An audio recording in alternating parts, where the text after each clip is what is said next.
There you go.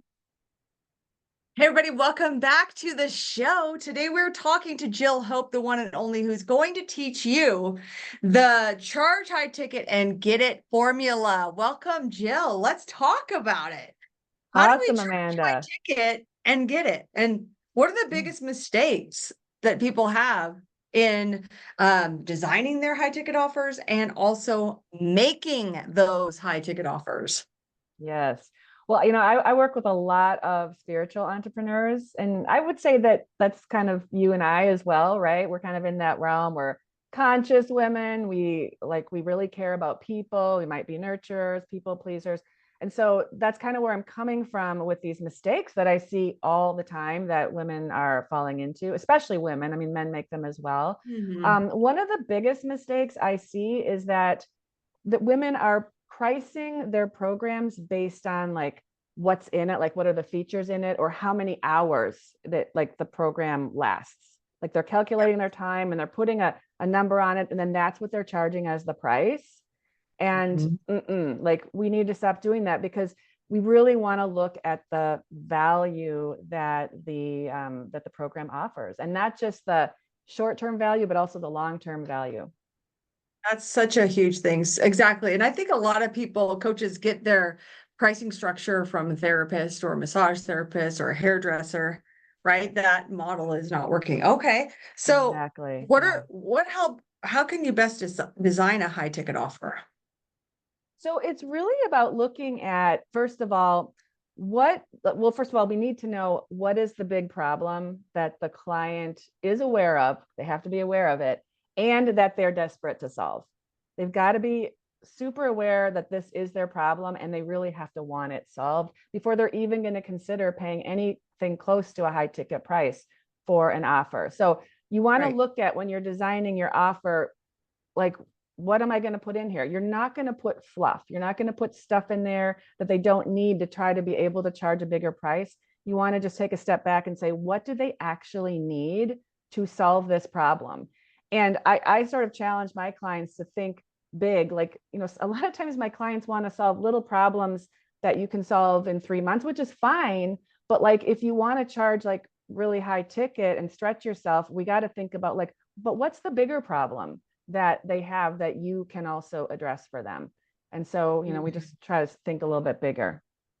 Yeah, think big, exactly. And so it's not a lot. I think a lot of people, what you're saying is they make a mistake giving them what they think they need versus what they want. How do you help people identify what they actually want? Yeah. Well, you have to really know your client. I mean, this is where, I think a lot of people don't take the time to get to really understand the client that they're targeting. And so we need to take that time. I mean, I am a big advocate of client interviews, having a lot of client conversations. And even like when you're doing discovery calls, like I use that for marketing research, like to really understand Ooh. what is the problem that they are speaking about, and how, like, what are the words that they use, and how do they talk about it, and what's the pain points around that. We really need a good Mhm. understanding of that if you want to design an offer that you can sell. And so the more ideal target clients you can talk to, the better understanding you're going to have around that whole piece. That's amazing. And I think a lot of people they might have done it at one point at the beginning of their business. Do you recommend people get intimate the ideal client avatar and their pains and pleasures more frequently than just at the beginning of their business? Absolutely, because we're all evolving. I mean, if I Yeah. think about who I even was working with 4 years ago compared to now, like there's been a huge evolution. And it's not like Mhm. I've really changed my niche. I've just kind of changed how I talk about it, and some of the things around it. And that has come from working with the actual people that need your services. And sometimes people show Yes. up that aren't like the people you're necessarily targeting, but you can learn a whole lot about them and about yourself and your business by, as you move forward. So yeah, you definitely want to keep evolving that piece, I would say, as well. Mhm. It's not a one and done. What do you think about when people say, "Oh, your ideal client is a version of you, you're just a couple steps ahead"? Is that what you think as well? And I think it depends, because in my previous business, when I was a parenting coach, my ideal client started out being me, but then I kind of fell into something where I was supporting parents of girls who had been bullied or who were having trouble fitting in or who lacked confidence. And it was a huge thing.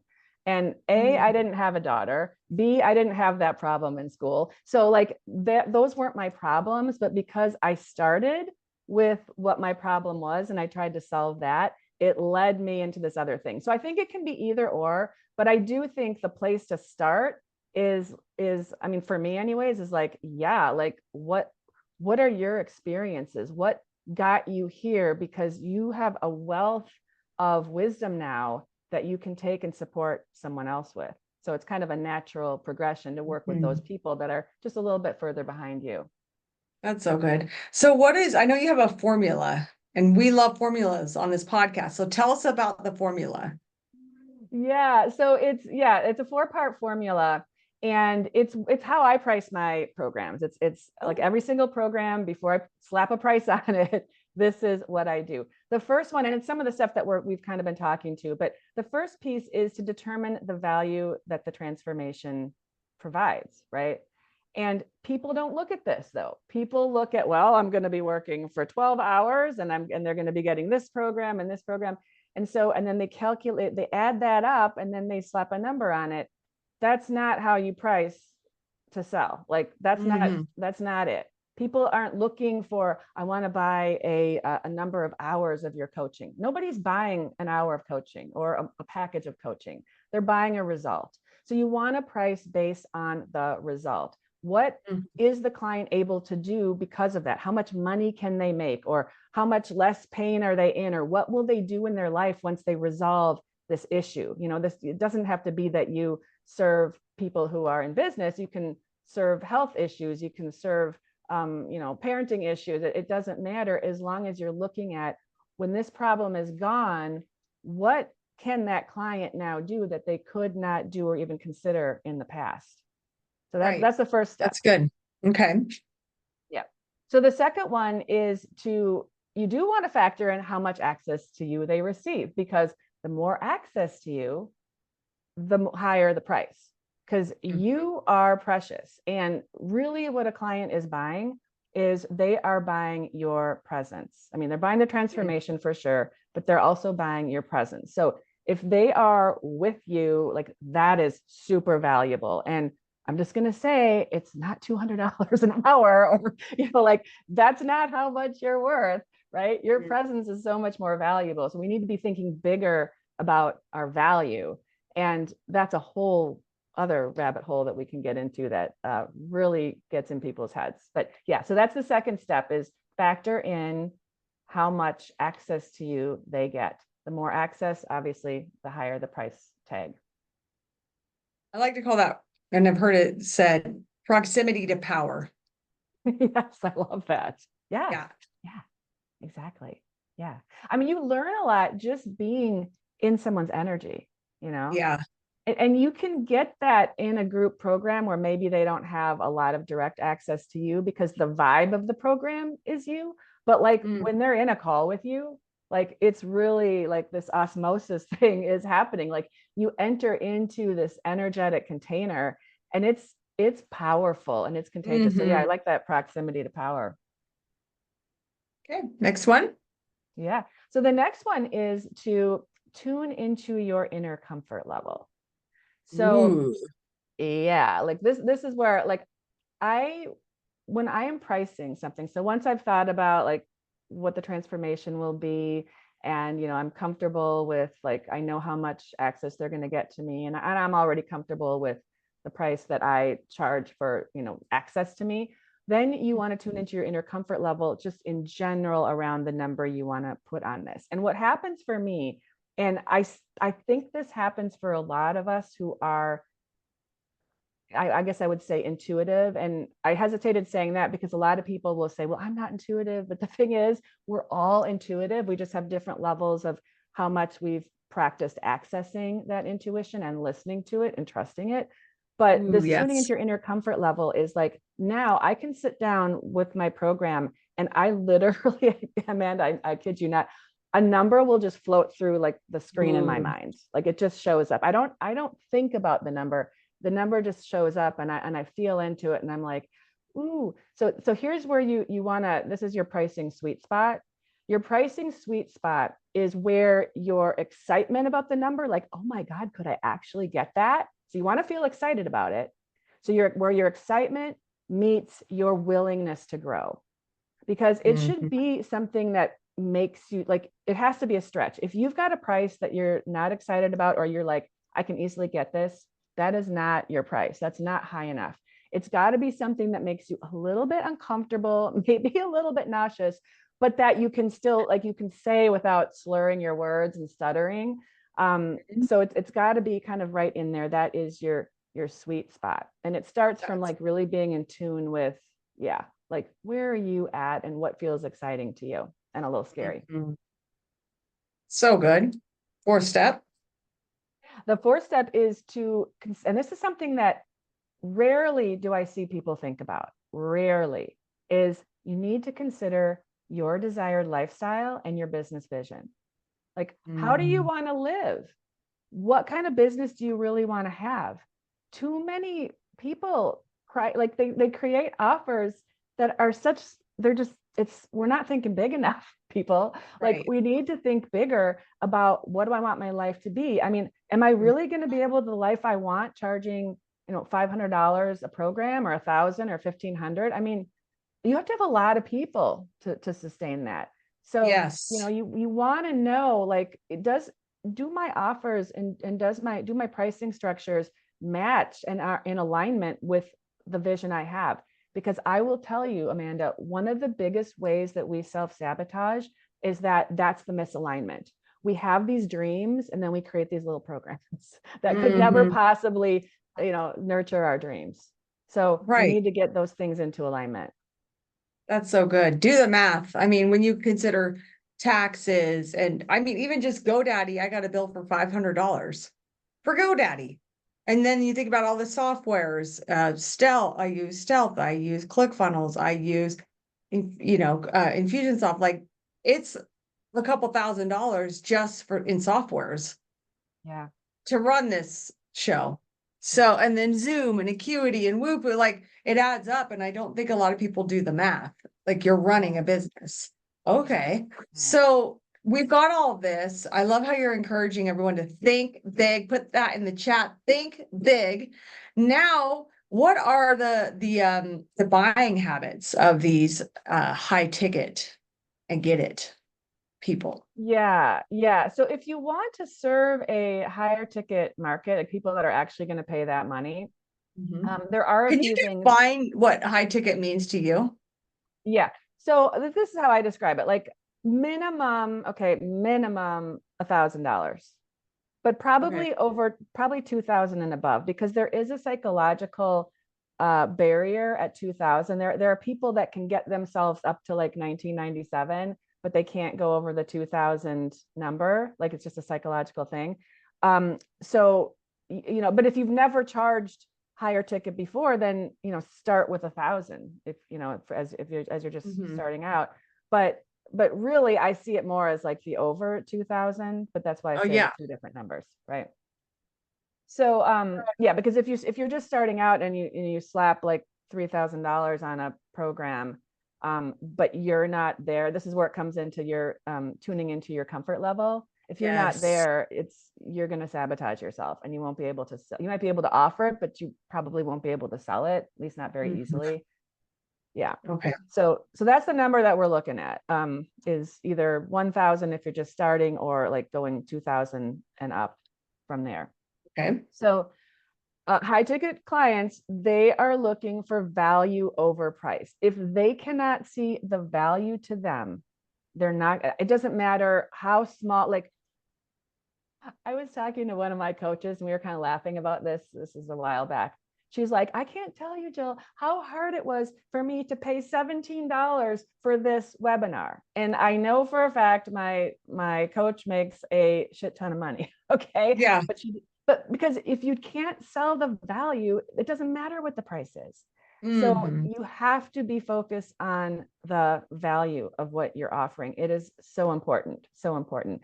And the Mhm. thing is that this is where we sabotage because we're not focused on the value. We're so worried about like, how are we going to look if we charge this? And then, so then we'll cram a bunch of crap in there that people don't need to get the Right. transformation, you know? And it just Yes. dilutes the true value. I'm definitely a premium buyer myself. And if you're telling me I have to be on, I'm actually in a program currently, and they're like 5 Zoom calls a week. I'm like, I do not want to do 5 Zoom calls a week at all. Like, give me one. All I want is my payoff, baby. So yeah, I love that. Okay. So are there any other like mindset habits of high ticket premium coaches? Yeah, I mean, you know, just speaking of these other things that they're looking for is like quality and exclusivity. Like Okay.